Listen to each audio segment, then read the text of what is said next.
Yeah, fucking right.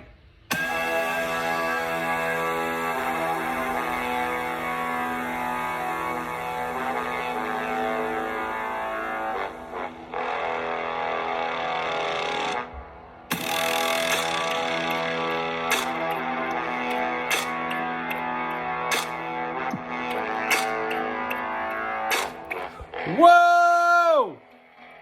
Surprise, surprise, motherfuckers. Week 11. You heard me?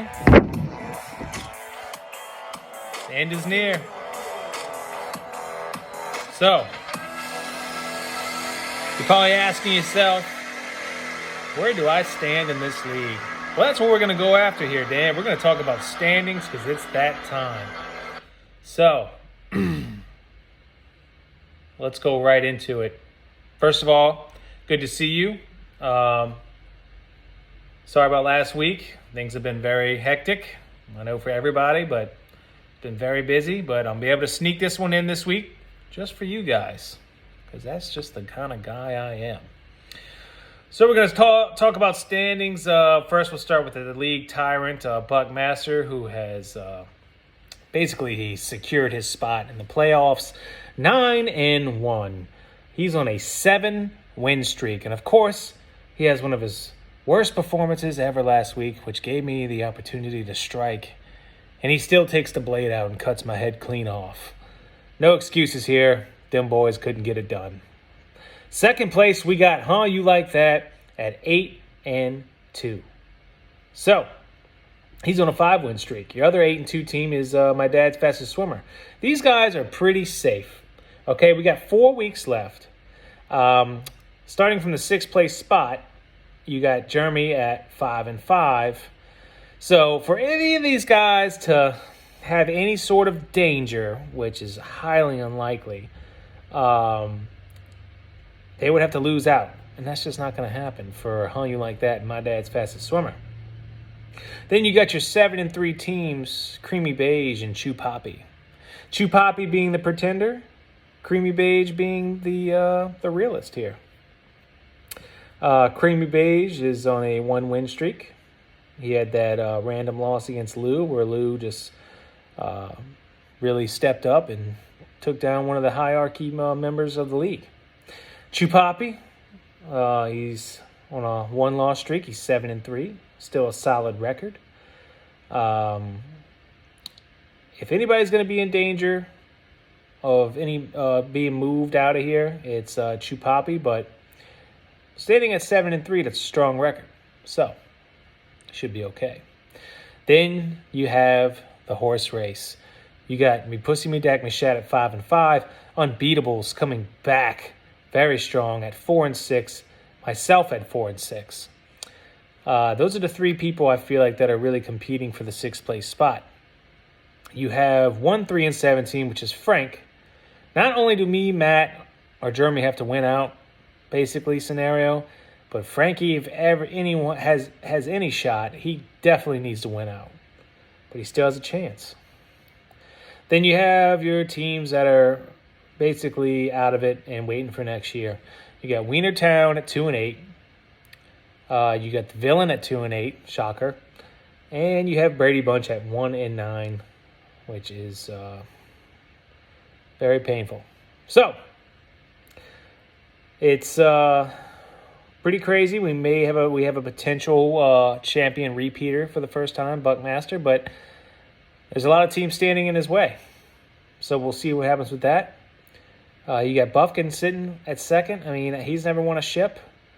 And you got Ryan in there who has never won a ship. So you got 2 guys in the mix in the playoff picture that have never won a championship. So that makes it a little more interesting. But the main focus is the battle for the 6th seed. And that is Jeremy, Lindbergh, and myself. And possibly Frank. So, we're going to go ahead and we're going to move on to this week. We're not even going to talk about last week because who cares? It's so late in the season. Doesn't even matter. Let's go ahead and talk about Lindbergh's team. Lindbergh has got a full squad this week against me. Josh Allen, Josh Jacobs, Gibson, Diggs, Chase, Pitts, Gallup, Bullock and the Titans. He's got a full squad. He's projected at 124 points.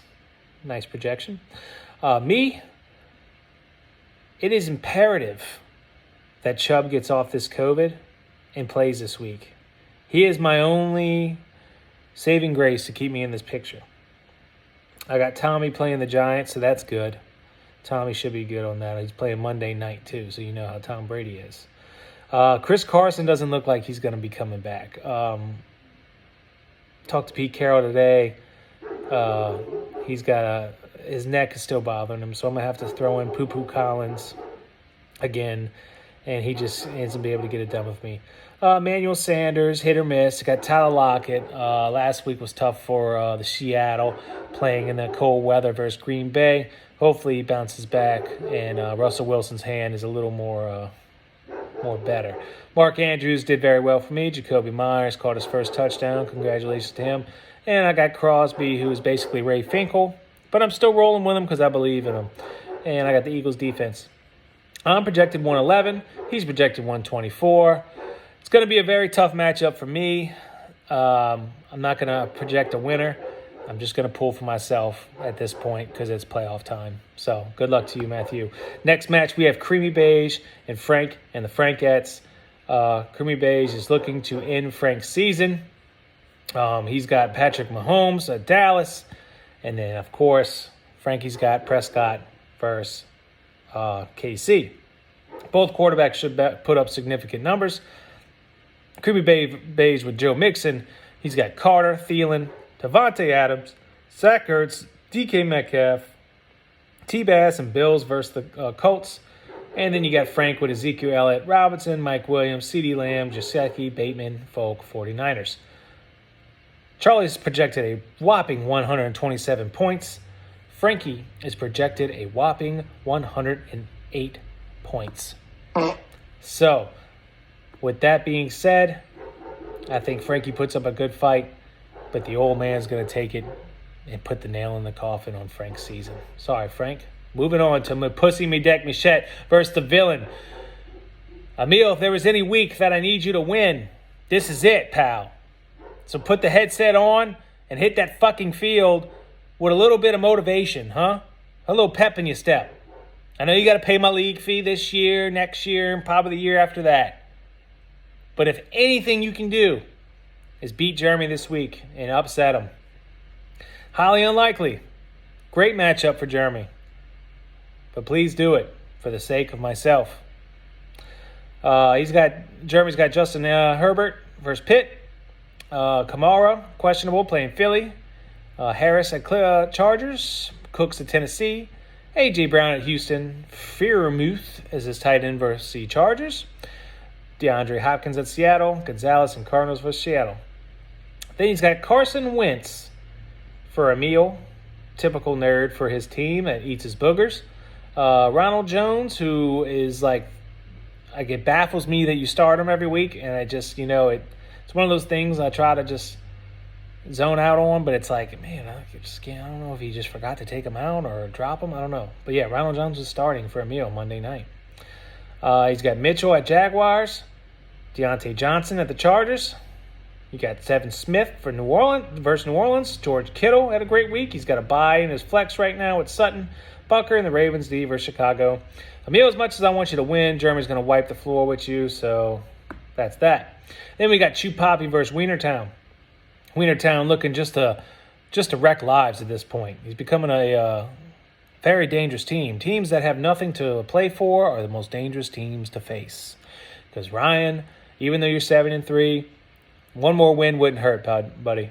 So Matt's looking to kill that vibe for you. You got Aaron Rodgers at Minnesota, McNichols, Houston, McCaffrey at Washington, Moore at Washington, Higgins at Las Vegas, Waller at Cincinnati, Mooney for Baltimore, Kenny, Woo in the Steelers defense. And then also for Reynolds' team, you have Lamar Jackson, you have Dalvin Cook, DeAndre Swift, Keenan Allen at Pittsburgh, Odell Beckham on a bye, Arnold as your tight end, James Conner, who is the red zone monster playing Seattle, McManus on a bye, and Packers D versus Minnesota. Right now with your buys in, you're projected 105, which is still pretty good with 2 buy players in, to be honest with you. And Chew Poppies versus 115. I think Reynolds, if you make the right adjustments here, I think you have a really good shot of taking down Freeman. And I'm going to go ahead and go with the upset. Reynolds, go on to beat Freeman. That's my upset. I know you don't like when I say things, but who cares at this point, right? You're out. Buckmaster versus my dad's fastest swimmer. Match up of the week. 2 headhunters versus each other. Big Mike 9-1, Corey 8-2. You got Jones versus Atlanta. You got Patterson. Cordell Patterson versus New England. Jonathan Taylor, the fucking beast, versus Buffalo. Mike Evans versus Giants. Cooper versus KC. Kelsey versus Dallas. Beasley versus Colts. Justin Tucker in the Buccaneers defense versus the Giants.